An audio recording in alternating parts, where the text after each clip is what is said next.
Hey guys, welcome to Dirtwiz. Today we're going to be doing a full service on the XT250 in under 10 minutes. Let's get started.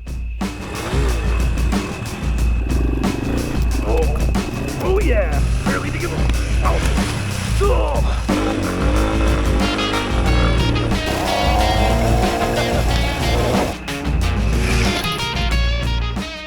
So you will need 2 quarts of 10W40 motorcycle oil. You are going to need a new oil filter, a fresh OEM paper air filter, and an NGK DR7EA spark plug. For tools, you're going to need an 18mm socket for the spark plug, a 14mm socket for the oil fill cap, a 12mm socket for the oil drain plug, a 5mm Allen wrench for the oil filter cover, and a ratchet. You will also need an oil drain pan and some paper towel on hand in case things get messy, and you will also need a torque wrench. Let's get started. So we just took our XT250 for a little ride here, got the engine nice and warm. That'll let the oil come out a little bit easier. So we're going to take our 12mm and our ratchet and locate the oil drain plug underneath here. Thankfully my skid plate has nice easy access to it.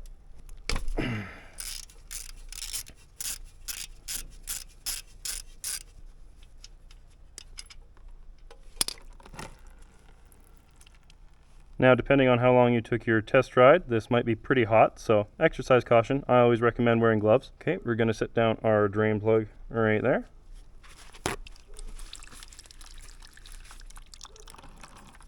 Now, you're going to want to let this drain for a few minutes, but also you're going to want to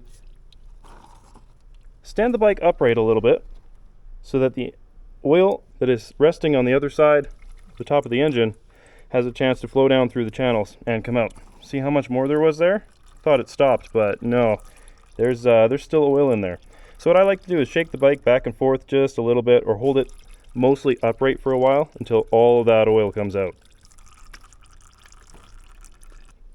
And one more time. Gonna tilt it to this side. And then let it rest back down on the kickstand. So to save time, in the meantime, while the rest of this oil is draining out, we're going to go ahead and quickly change the air filter. First off, locate the 2 8mm bolts holding the seat on. I've swapped these with M6 thumb screws that I got off Amazon, and this saves a whole bunch of time. I really recommend doing this as well. Now that we've got the seat off, we can get to our air filter. I have also swapped these Phillips or JIS screws that come from factory with M6 thumb screws. Saves a whole lot of time. Remove the cover, remove your old air filter. We'll pop our brand new air filter in. Make sure that the seal fits nice and snug in there. Reinstall our cap, reinstall our screws. Don't worry about this, yours probably won't look like this. Don't drill holes in your air cover, guys.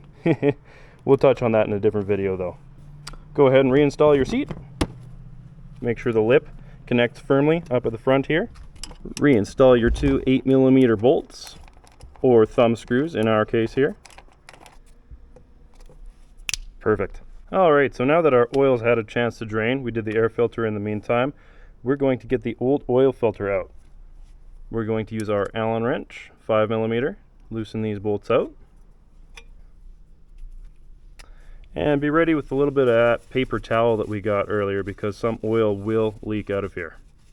Now you don't have to worry too much about the orientation of these because the size difference so greatly between all 3. So we're going to take off our cap. Be careful, this will be hot.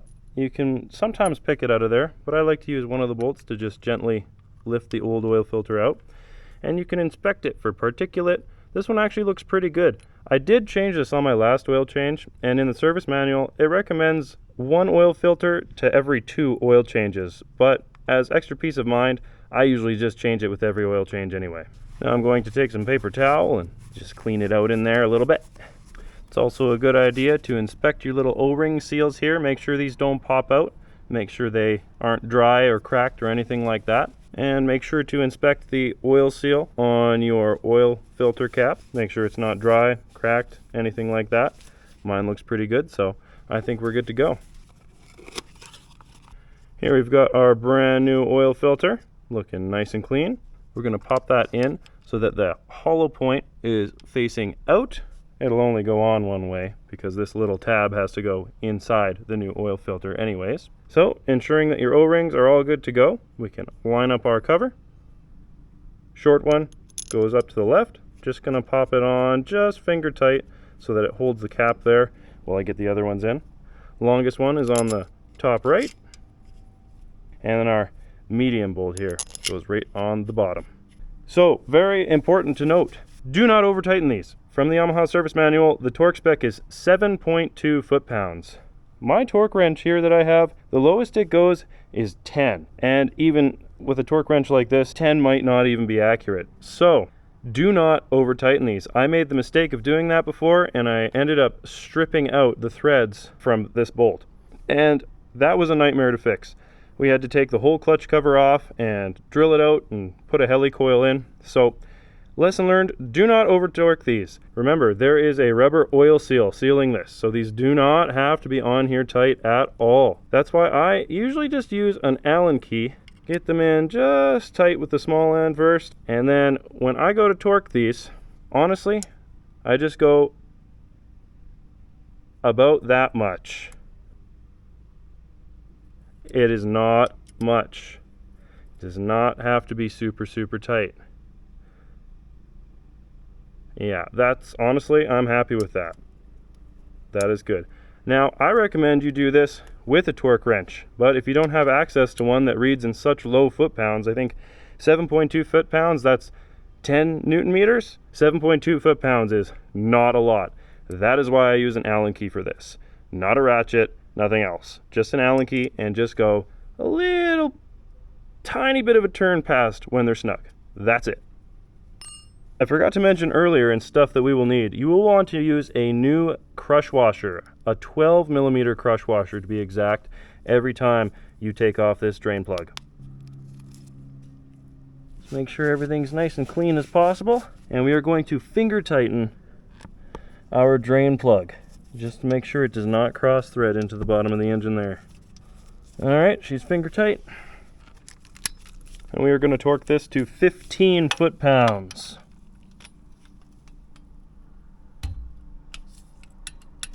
Perfect. Gonna wipe up some of our mess with these oily rags here. Now we're going to loosen our fill cap. Gonna visually check that the O-ring is in nice condition. It looks like it is. And we are going to add 1 entire quart of 10W40 motorcycle oil and then an additional 200 milliliters. As we can see stamped onto the crankcase here, we've got 1200 centimeters squared. So this engine takes 1200 milliliters of oil. Oh, so close. So close to not making a mess. So we're going to put in 200 more milliliters until our oil level is right between the marks on the sight glass here. Perfect. With the bike completely upright, you can see that the oil line is right in between the marks on the sight glass. That is perfect. Exactly what we're looking for. Now for the fill cap, I just snug it up just a little bit like that. Alright, now we're going to get to our spark plug. Now, before we get into this, full disclaimer, you should not change your spark plug with the engine warm, hot. It should be completely cold. The reason is metal expands when it's hot, and when we torque this down, if it's hot, as the metal cools, this could end up damaging the thread. So we do not want to torque this down while it's still hot. So wait until your engine is completely cool to change the spark plug. That being said, for the purpose of the video, I am going to show you how to change the spark plug, even though the engine is still a little bit hot. I'm just not going to torque it down. Alright, so we took our 18mm socket, loosened it up, and I'm going to back it out with my fingers the rest of the way. Then we can visually inspect the tip of the spark plug. Honestly, it looks pretty good. This could probably last quite a while longer. That being said, I've got a new one with me today, so we're going to go ahead and put that in. Beautiful. So ensure that you only finger tighten this until it's seated. Just finger tight. And then, once it's completely seated, you want to torque this down to 13 foot-pounds. But, like I said, my engine is warm right now, so I am not going to torque this down until it's cooled off completely. I will, however, snug it up just a little bit so I can start the engine up and make sure everything's running nice. Make sure to recycle and dispose of your used oil responsibly. I usually put mine back into the canister, and then usually a local auto parts store will know a local place or an auto wrecker that ends up recycling used motor oil. Now make sure to clean up the mess. And now we're good to start her up and go for a test ride, assuming you've waited for the engine to cool completely before torquing in the spark plug to 13 foot-pounds.